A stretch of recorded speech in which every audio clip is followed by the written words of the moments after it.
Jika bis dan truk melintasi jalan raya itu adalah hal yang biasa. Tapi lain dengan bis jurusan Jakarta-Madura bernama Pahala Kencana dan truk beton Jaya Mix. Bis yang mengangkut 33 penumpang tersebut seperti masuk dalam sebuah mesin waktu. Keduanya tiba-tiba berada di hutan yang terletak di wilayah Blora, Jawa Tengah. Bis Pahala Kencana dan dua truk milik PT Varia Usaha Semen Gresik nyasar di alas hutan Bonggan. Saat itu jalur Rembang Juwana Pati macet total. Kejadiannya pukul 02.00 dini hari. Pengakuan sopir dan kenek bis, mereka masih berada di jalur pantai utara Jawa. Pada mulanya, bis dan truk tersebut melewati jalur Pantura. Lalu lintas yang macet membuat sopir mencari jalur alternatif yang tidak terlalu ramai. Tetapi ketika sampai di Kabupaten Pati, sopir merasa itu masih jalur Pantura, tapi ternyata mengarah ke Kabupaten Blora. Jalan itu memang jalanan sebuah desa. Sopir juga tidak tahu bagaimana ceritanya sampai bis masuk ke daerah hutan Jati Gadogan di desa Kedung Bacin, Kabupaten Blora. Ketika mencari jalan alternatif, sopir bis bercerita jika dirinya bertemu dengan truk beton. Sopir bis ingin mendahului truk tapi akhirnya truk dibiarkan mendaki terlebih dahulu. Pendakian bis ternyata tidaklah mulus. Ban belakang tiba-tiba selip sehingga bis berjalan mundur.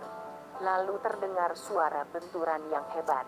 Kernet dan sopir turun untuk mengecek apa sedang terjadi. Mesin bis mendadak mati. Ketika turun, keduanya kaget karena bis tidak berada di jalan raya tapi di tengah-tengah hutan. Ketika itu, hari masih pagi kira-kira 02.30. Kernet bis lalu membangunkan seluruh penumpang. Pada pagi harinya sekitar pukul 06.30, supir dan kernet mencoba meminta bantuan di pemukiman warga terdekat. Warga kemudian melapor pada lurah.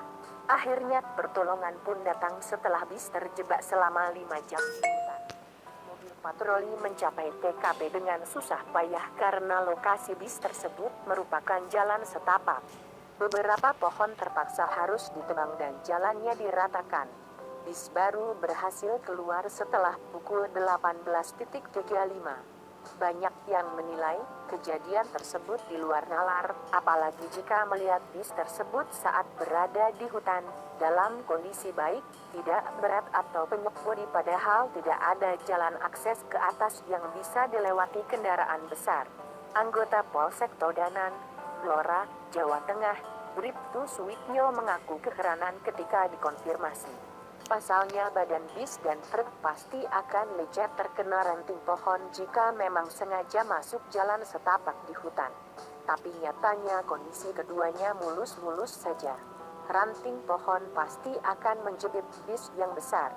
Untuk mengeluarkan bis dan truk tersebut, kami dan warga harus membabat ranting dan menguruk jalan karena lewat persawahan.